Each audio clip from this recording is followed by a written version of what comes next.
All right, welcome. This webinar is on Section C, Assessing Students in Online Courses. I'm Helen Graves, an instructional designer with the CVC-OEI. If that's an acronym that's new to you, it stands for California Virtual Campus Online Education Initiative. And today we're going to talk about how Section C of the OEI Course Design Rubric can help you be more effective in assessing students in an online course. There are live captions available to access. Thank you to our captioner, Carla. To access them, you will click on the CC icon in the Zoom menu bar. If you're not yet familiar with Zoom, and nowadays pretty much everybody is, but if you're not yet, there is a chat feature which you'll find in the Zoom menu. When you click it, a pop-up window will open and you can just type in your comments at the bottom of that little field. And then when you hit return, your message will be there for everybody to see. So a little note, we know you may have questions about Zoom or about Canvas or about online learning in general. For today, I'm going to ask that we stay focused as much as possible on our topic of Section C and online assessment, just because, you know, that's a big enough topic. And so I want to make sure we get all of your questions answered and all the information I want to share with you. If other questions come up in chat, Cheryl and Sean, my trusty cohorts in crime, and Stacy too maybe, may have a resource they can share with you, but I'll be directing my attention to the question about assessment. Fair enough? Okay. So Section C of the OEI Course Design Rubric, as I said, is all about assessment, both formative and summative.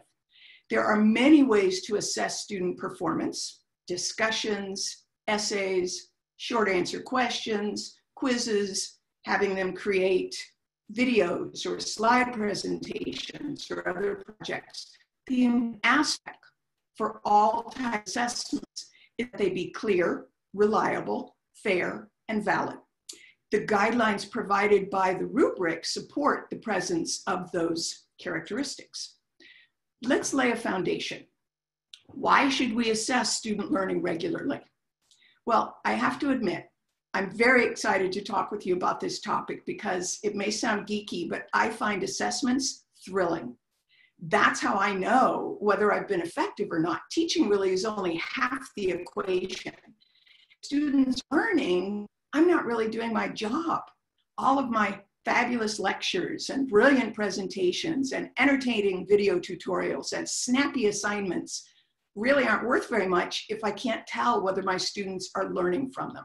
So to me, as a teacher, assessments are the pièce de résistance of all my efforts. Analyzing student performance helps us and them determine what they've learned well and where they may still need some help. And that's why it's crucial to include both formative assessments, which are usually those low to no stakes things, and they're used as a tool to determine gaps in learning, and also to include summative assessments, which are the typically higher stakes quizzes, exams, and assignments that evaluate how much a student has learned throughout the course. There are 8 elements in Section C, covering all aspects of including assessments effectively in an online learning environment. We're going to go over each one to offer clarification, as well as ideas of how that particular element might be demonstrated in your course. So buckle yourselves in and let's go.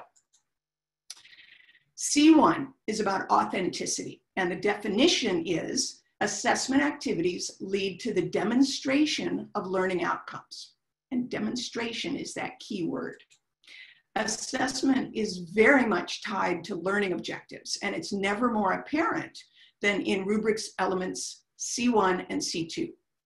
C1, authenticity, has to do with making sure assessments are meaningful. The key criteria are that students are actively involved and are demonstrating knowledge. Assessments are going to be most useful to both you and your students when they're measuring contextualized comprehension, the ability to apply knowledge in real-world situations. And this is in contrast with standardized multiple choice tests, which tend to measure one's ability to memorize and regurgitate facts.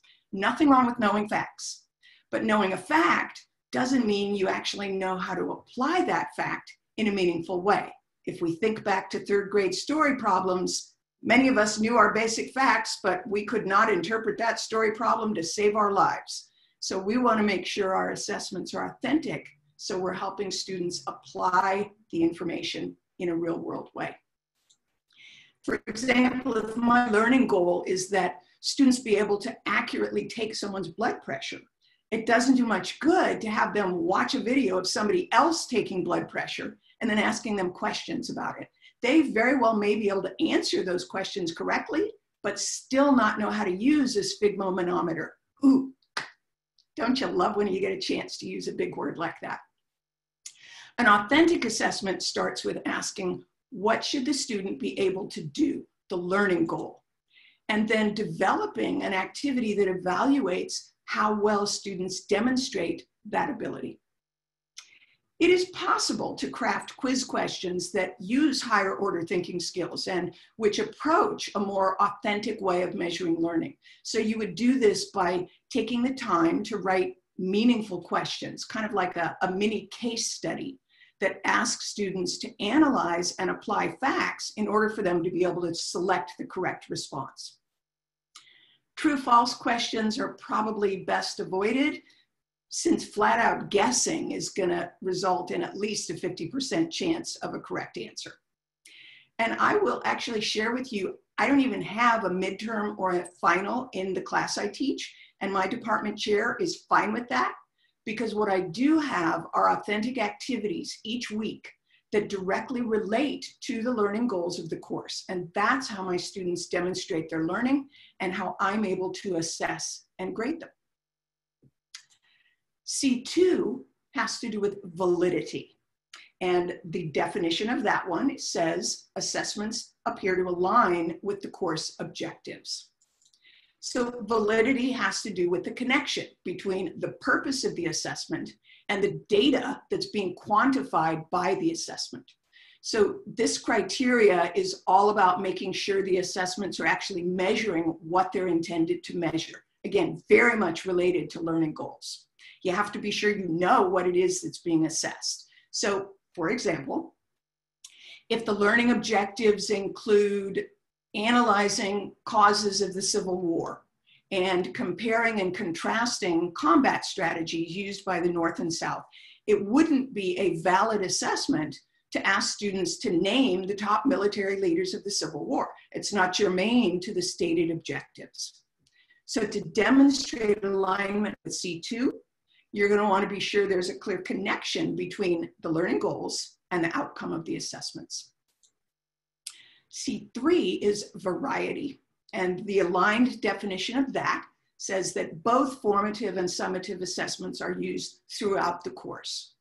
By using different types of assessments, it supports higher order thinking, and it's also going to allow students to show, it's going to allow them to show that they understand and can apply concepts rather than just memorize information for a quiz.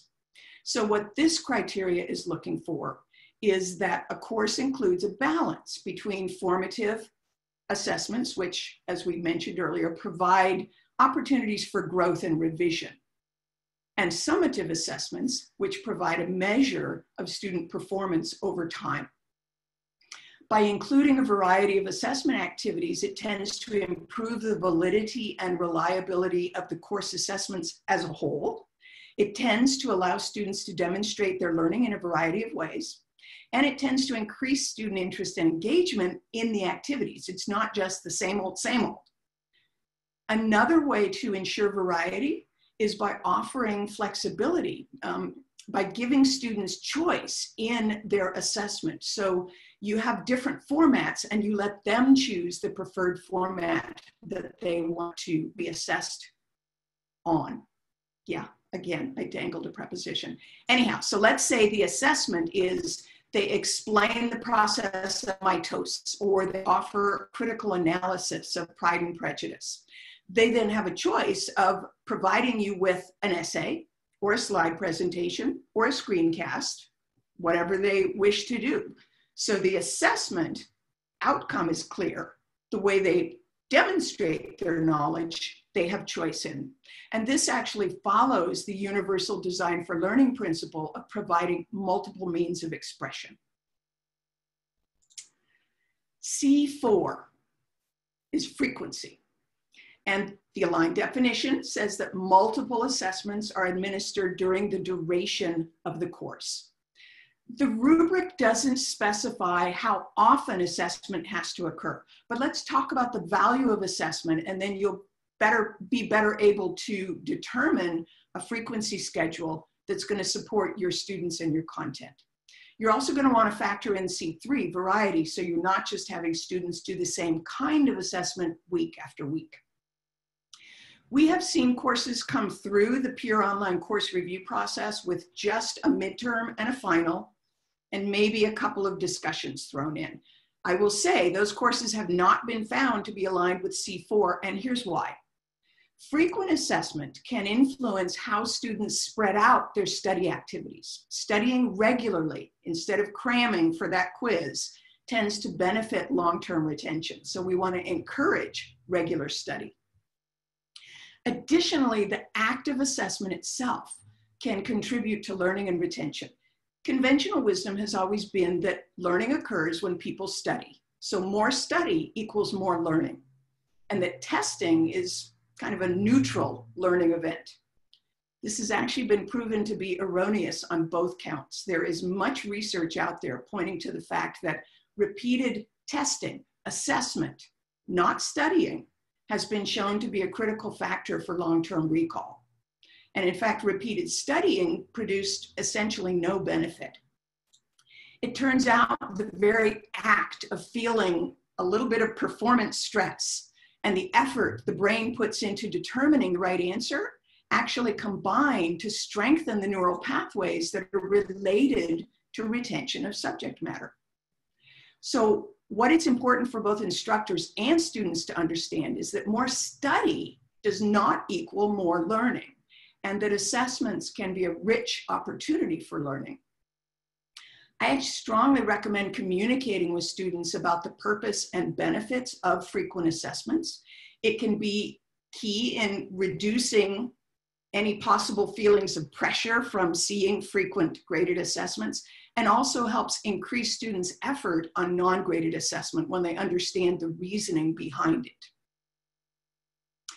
So I've done a lot of talking, and I want to take 3 or 4 minutes to see if you have any questions about C1 through C4, and then I'll continue with the last half of the rubric.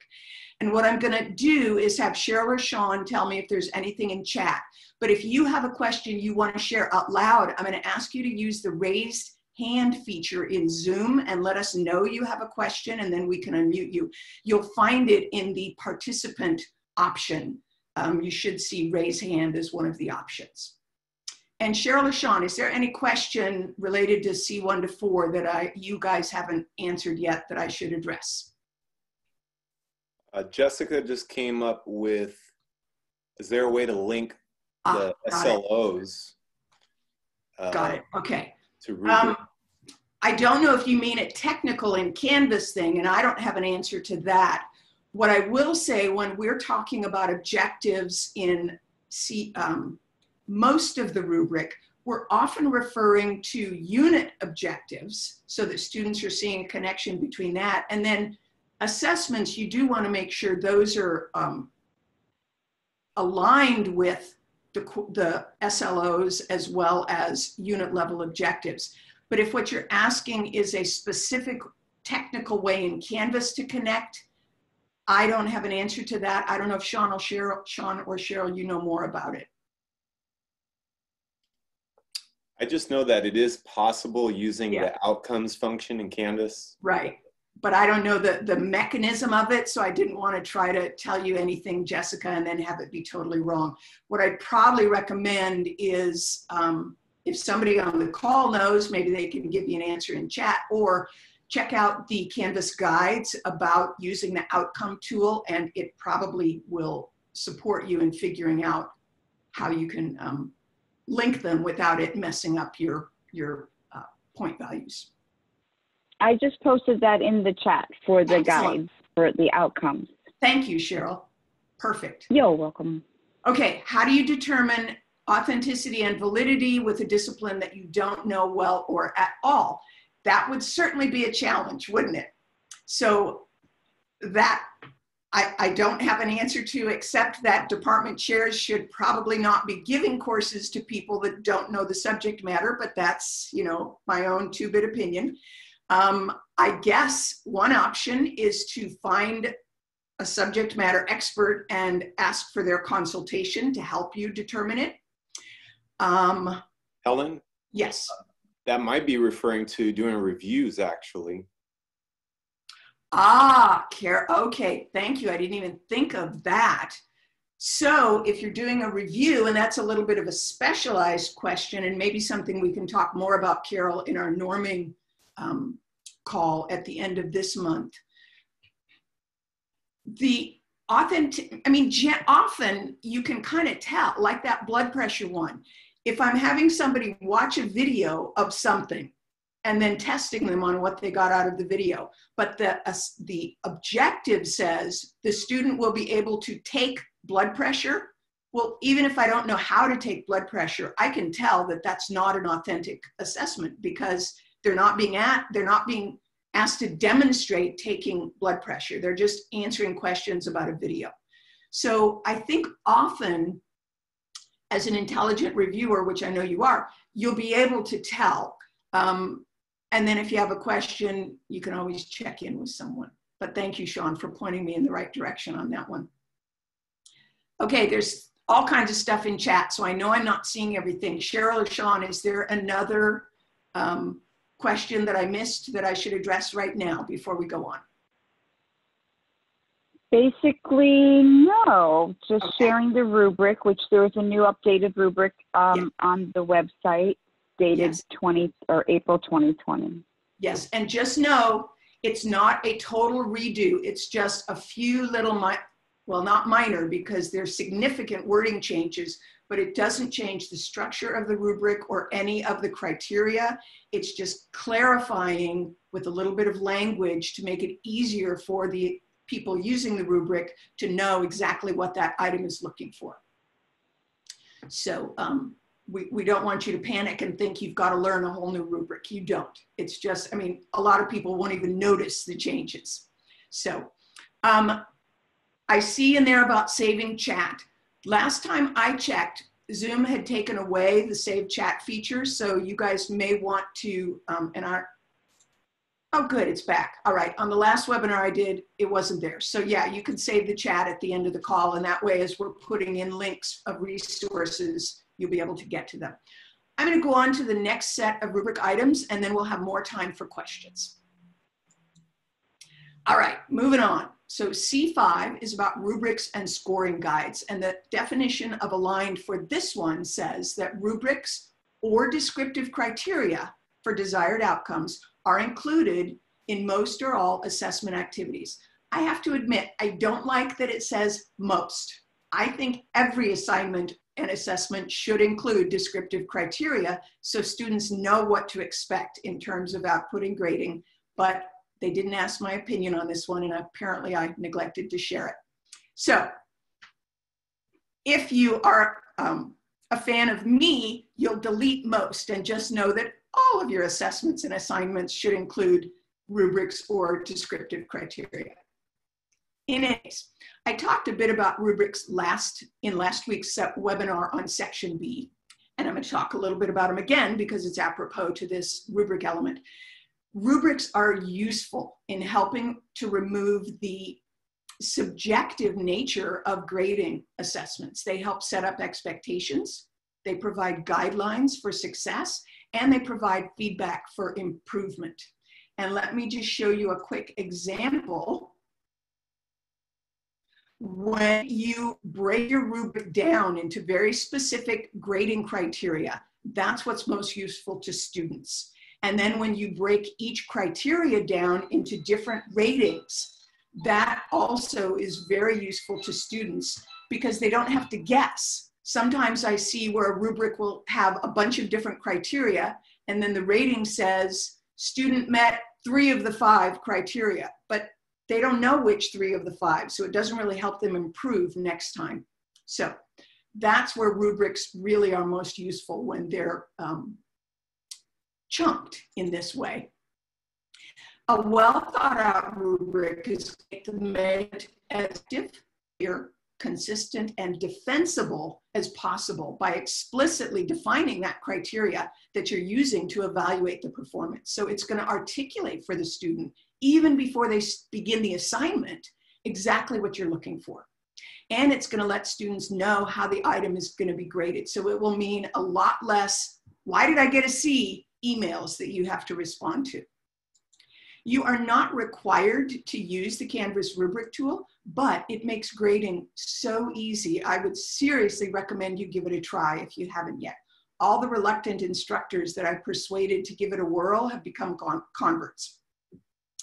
If you're using scoring guides or narrative grading criteria rather than rubrics, just make sure they're comprehensive and clear.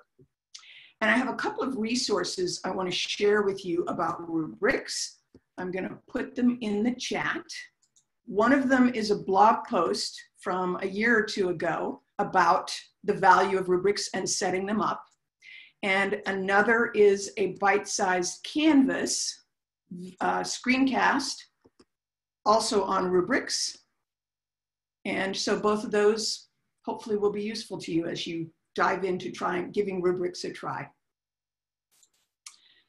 So the next item is instructions. And the aligned definition says that instructions clearly explain to students how to successfully complete the assessment. Instructions are like a map that's going to help students meet your expectations with ease. Both rubric item A9 and C6 deal with instructions. The distinction is that A9 deals with instructions for course content. C6 is specifically about instructions that accompany assessments. And these instructions should both explain the assessment, its purpose, and how it connects to the learning goals, and provide step-by-step directions for successfully completing and submitting the assignment. Before they engage with the actual assessment, you want to be sure students understand the assessment method that's being used, what content is relevant to the assessment, any provisions for students who may have special needs, how they're going to be graded or how their performance will be reviewed if that's applicable, and what resources they might need to use. And you want to ensure that the instructions, as I mentioned, are clear, thorough, and student-oriented. I actually recommend creating a template, and let me show you an example, for your discussions and assignments with, an appealing banner just for visual interest. And then you have sections for these directions. So you've got an introduction or goals area that talks about why are they even taking this assessment. And then the step-by-step instructions for exactly what they need to do for this assignment or this assessment. And then sections on grading and submission details, especially students that are new to Canvas early on in the semester. They may not know how to submit an online assignment or whatever. So you want to be sure to let them know those kinds of things. Quizzes aren't going to need the information about grading or submission details, but you still can draft a boilerplate set of detailed instructions that you can then paste on your quiz. So let me show you an example of that. And you can see here, I've got just 2 sections, but you can tell them what's the content that's being covered. Do they get multiple attempts? Is the quiz timed? The kinds of things that may be obvious to you because you set up the quiz, but students may not know it. And so you're just sharing with them all that pertinent information. And if you create a set of boilerplate instructions and your quizzes, which often follow the same kind of format, you can just paste those same directions in every quiz. You don't have to rewrite it every time. C7 has to do with feedback. Now we know you're giving feedback, and going back to that research on retention and the value of assessment, If you're using quizzes, simple forms of feedback, basically, yay, you got it right. It's effective when learners are answering the question correctly. But more detailed forms of feedback, like providing and explaining the right answer or explaining why a wrong answer is incorrect, are helpful when learners don't get it right. Studies have indicated that when an incorrect answer was made, the corrective feedback, explaining the correct answer, offered a roughly 5-fold increase in the chance of successful recall.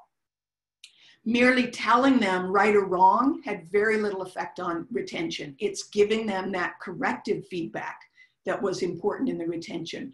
And then withholding corrective feedback after somebody made a mistake was always harmful to their learning because they didn't know that they got it wrong or that why they got it wrong or anything.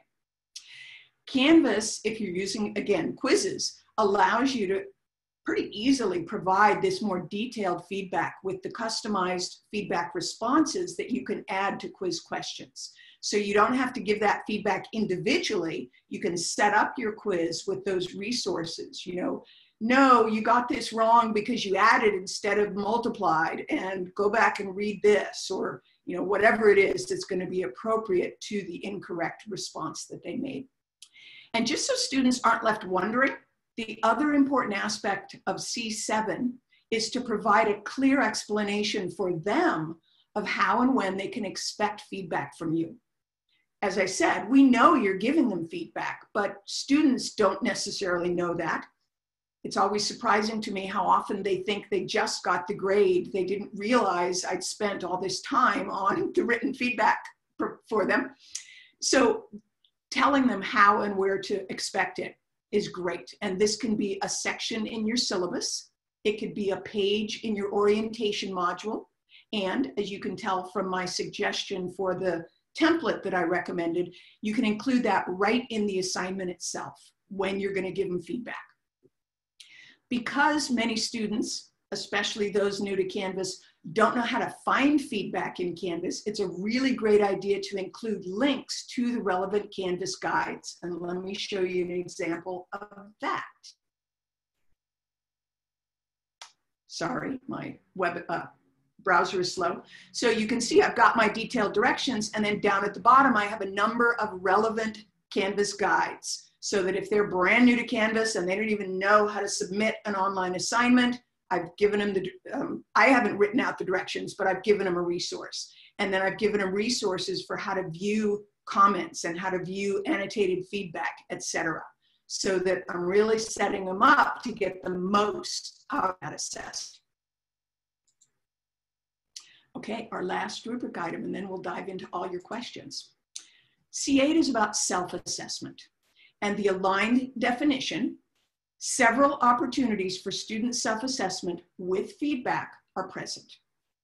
So in order to help students critically analyze their progress, we need to provide them with realistic indicators of their performance. So they can use these assessments to modify their learning, increase their studying, or even drop the course if that's appropriate. I have had instructors tell me when we talk about this rubric item, well, every assessment is a self-assessment. In a sense, that's true. And the higher achieving students will probably recognize that naturally. This element of the rubric is aimed at supporting students on the other end of the spectrum, those who haven't necessarily been taught or figured out that grades don't just happen to them. They actually are able to make changes that impact their grades. So what this rubric item is asking for are specific low stakes opportunities where students are asked to reflect on their performance and make plans for improvement. So this might look like a pretest followed by a reflection on how they did, or asking them to draft a short plan for how they're going to revise an essay or a research paper. Or maybe you give them a short narrative question on a quiz or a midterm that asks them to describe 1 or 2 things they could do to improve their grade or their performance in the class. I have a resource, and I'm going to be sharing all the links to these at the end, but I just like to show them to you as I'm talking. I've got a resource with a bunch of different self-assessment ideas. And I just want to mention there are 2 levels of self-assessment. There's the content-based assessment, which is about your actual subject matter. And then there's the cognitive level of self-assessment. Do I know how to learn? And so when you come to this page, if you do, you'll see there are different types of questions that are getting at both levels, the content and the cognitive level.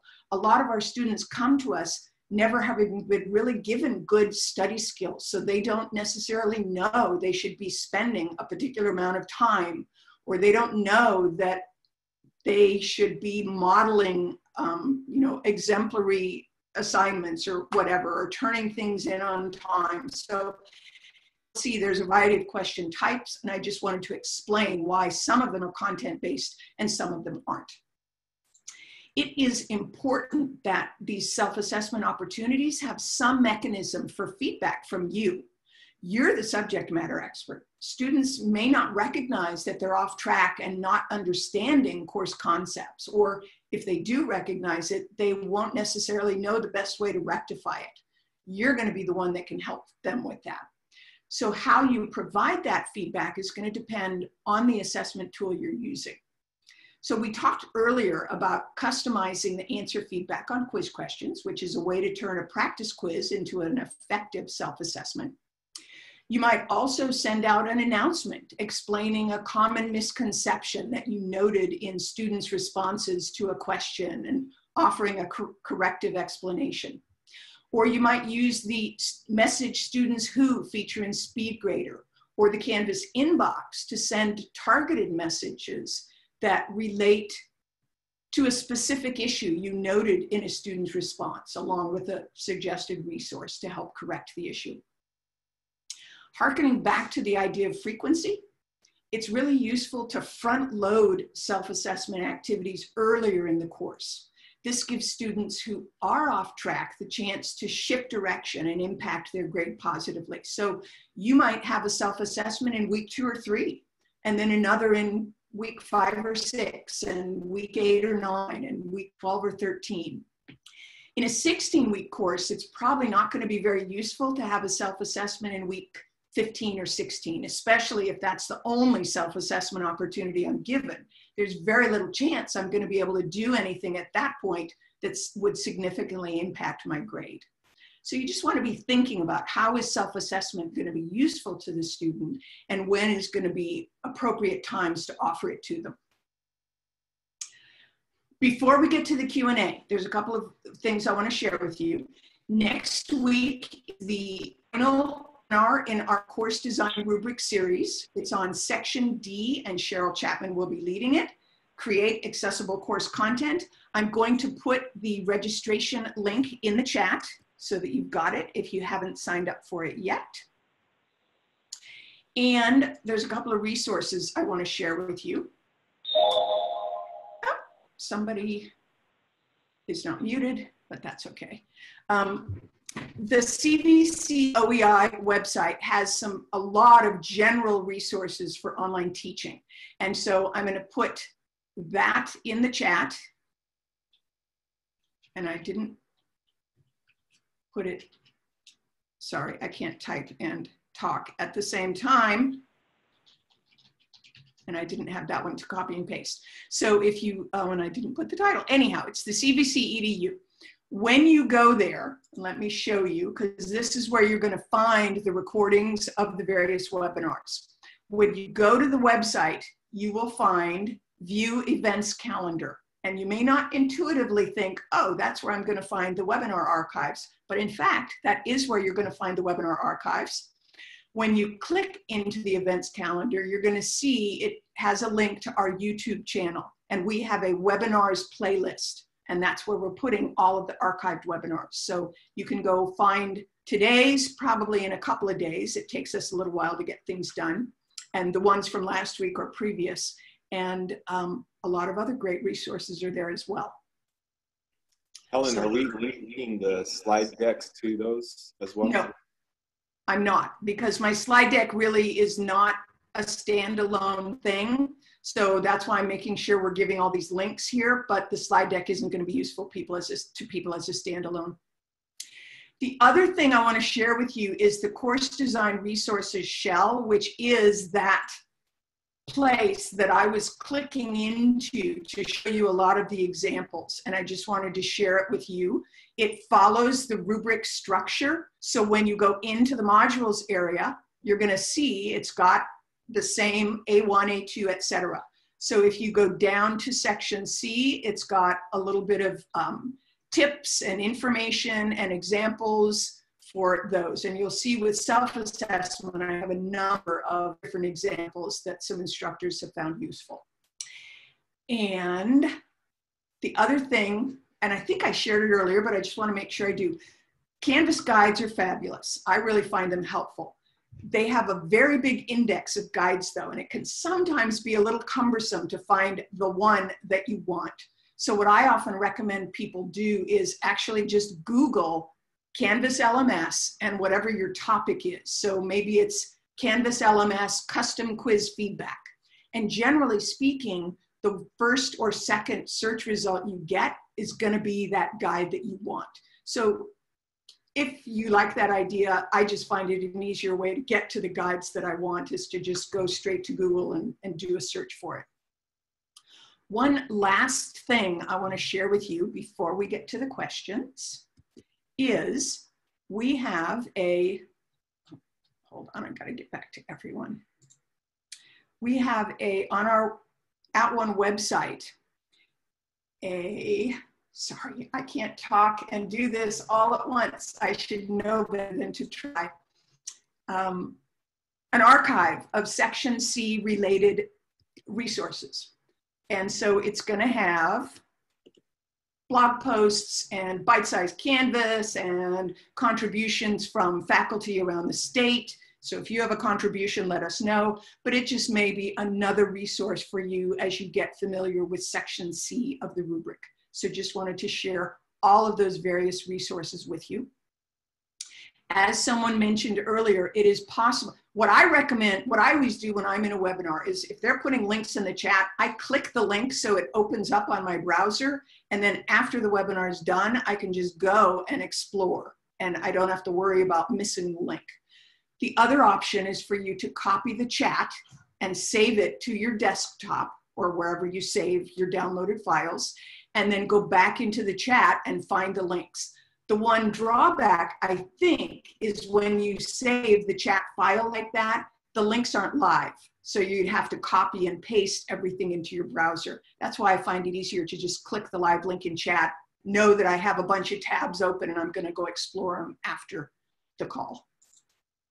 Okay, I think that's all the resources I wanted to share. What questions do you have about Section C or assessment?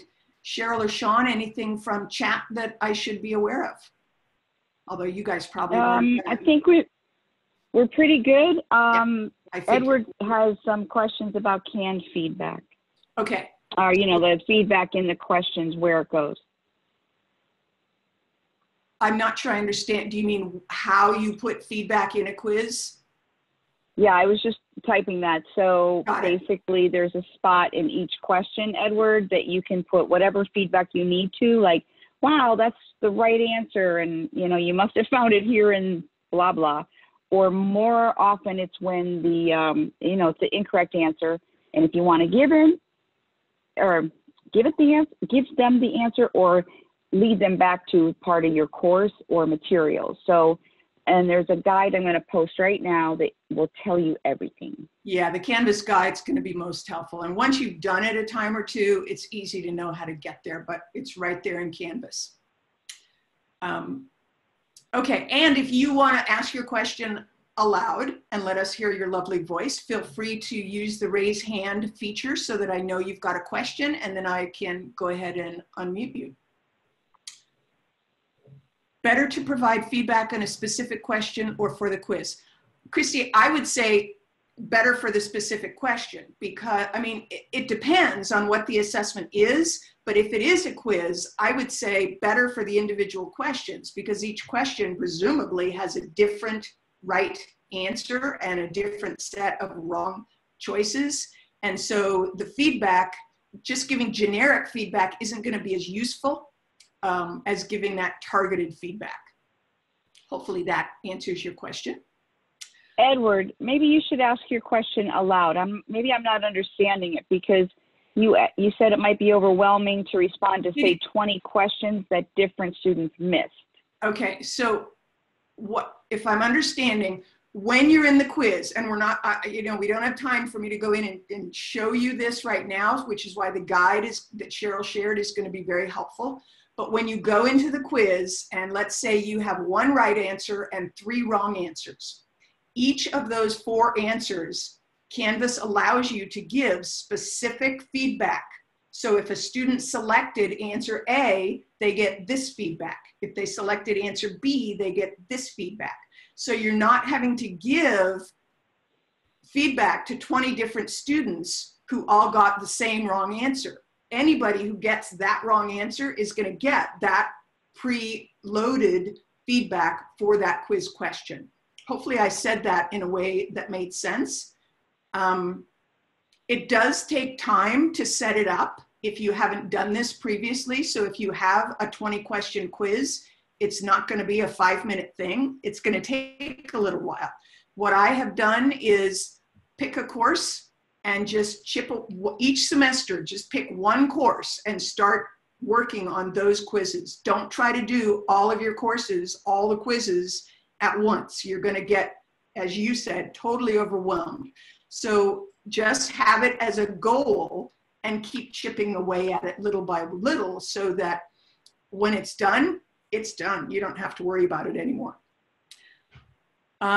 Christine is saying she's seen instructors use a lot of generic rubrics. Generic rubrics are really not useful to you because they don't help you grade, and they're certainly not useful to the student because it doesn't give them clear expectations. So I am not a fan of generic rubrics, and I love very specific, well thought out rubrics. Again, this is something that requires a bit of upfront time, because a well thought out rubric doesn't happen in a moment. You have to think about it.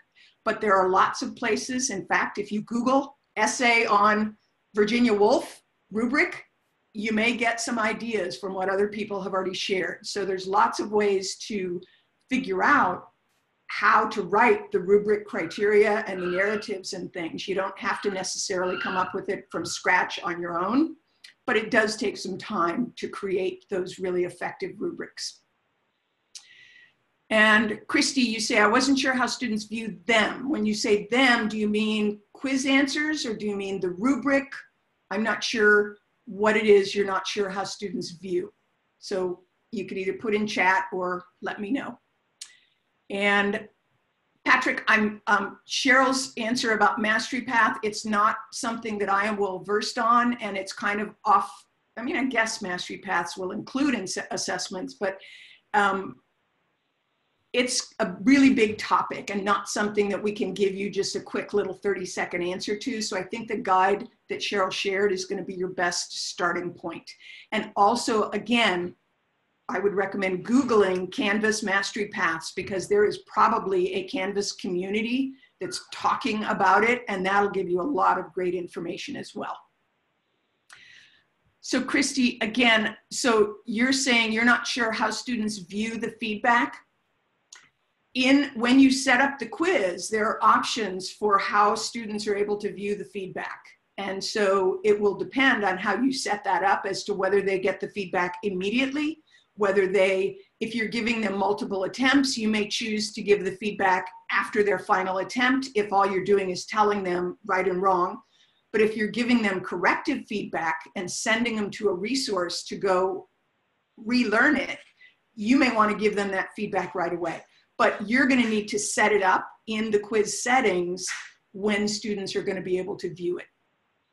And again, you may want to find the Canvas guide on that, because your students may not know that, or include it in your directions so that they know, hey, I'm going to be giving you great feedback on the quiz answers. Be sure to look for it, just so they're prepared. Anything I missed in chat, Sean or Cheryl? Let's see, one just came up. Okay, can you make a rubric on a specific scientific concept like I can't even say it, glycolysis, and use it for all the questions related to that?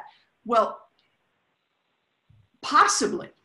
I don't know what you're doing with the concept, but if you, for example, are wanting them to explain the process of glycolysis and then share 2 examples of, and I don't even know what uses, if it's mammals or plants or whatever, but I'll make it up. So share 2 plants that use glycolysis or 2 human systems that use, those could be separate rubric criteria because it's 2 different grading things. 1, they explained it, 2, they shared examples.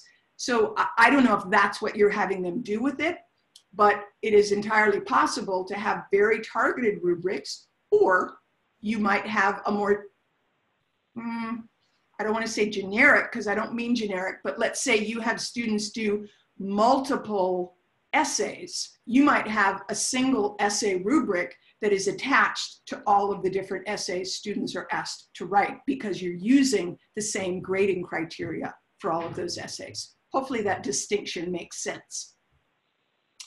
What resources can students use in an assessment? Well, it may be go back and read chapter 3, or it may be if you read chapter 3 and you're still a little fuzzy on X, here's another resource you might want to watch. Here's a Khan Academy video, here's an article, or I don't know what the resources will be. If you're having them do a presentation, for example, you might give them a resource on how to use PowerPoint. You don't want to spend time teaching them that, but they may not have ever used PowerPoint before. So why not give them a link to a resource on it? So if they need to teach themselves, they don't have to spend the time finding out where you've given it to them right in the instruction directions. Does that make sense, Chris? Hopefully it does. So I can't say for sure what resources, it'll depend on your assessment, but those are the kinds of things that you would want to be thinking about to include for students. And then one might have gotten lost up in the top. Okay. How can I connect with discipline experts for rubrics, C5, for example, studio art or fine sample rubric? Well, I don't have a specific answer, Heike, but I would go to people in your department and talk with them. You might, again, Google is my best friend. When I don't know anything, I immediately Google it. So you might Google rubrics for studio art or something like that and see what comes up. It may lead, you may get something right away, or it may lead you to a community that's talking about studio art rubrics and you can join them. Or so there's no set way for how you would do it. You might Google community of practice, studio art, and again, see if there's communities of practice out there that you could go and join and find out, pick their brains. So there's just all kinds of ways. Cheryl or Sean, do you have another idea for how they might find subject matter experts? Bob Nash created those, what are they called? Communities of practice. Yeah. Yeah, the OEI is sponsoring some communities of practice. I don't know that there's one specifically on studio art or even art, but if you want to write Bob Nash, let me put his email in the chat. Bob Nash, oops, he is spearheading the communities of practice that the OEI is sponsoring for our system. And you might, whoops, I put Bob Nash and I meant Bob Nash. You might let him know you're interested to see if they can get together an art community of practice. Oh, and it looks like Laura just put in some information. Laura, are you sharing your email with me for a particular reason? I'm not clear, sorry. I think she's giving an instructional designer shout out for Steve at Palomar. Okay. You're very welcome, Nancy. All right, last call for questions. You can either raise your hand if you want to be unmuted, or you can put something in the chat. Oh, okay, Laura, you're saying, okay, so Steve teaches art and he has a good rubric. Excellent. So that was a resource for Heike. So Heike, you may want to grab Steve's information and let him know that Laura Ridley sent you. It's been a pleasure sharing with you today. Thank you so much for being here. Hopefully you'll go to our last one next week on creating accessible content with Cheryl, and we will see you there. And you're getting some more resources about other good rubrics. Again, just if you Google, you're going to find a wealth of information. You're very welcome to those of you that are quickly saying thank you, and we will see you next time. Bye-bye. Bye.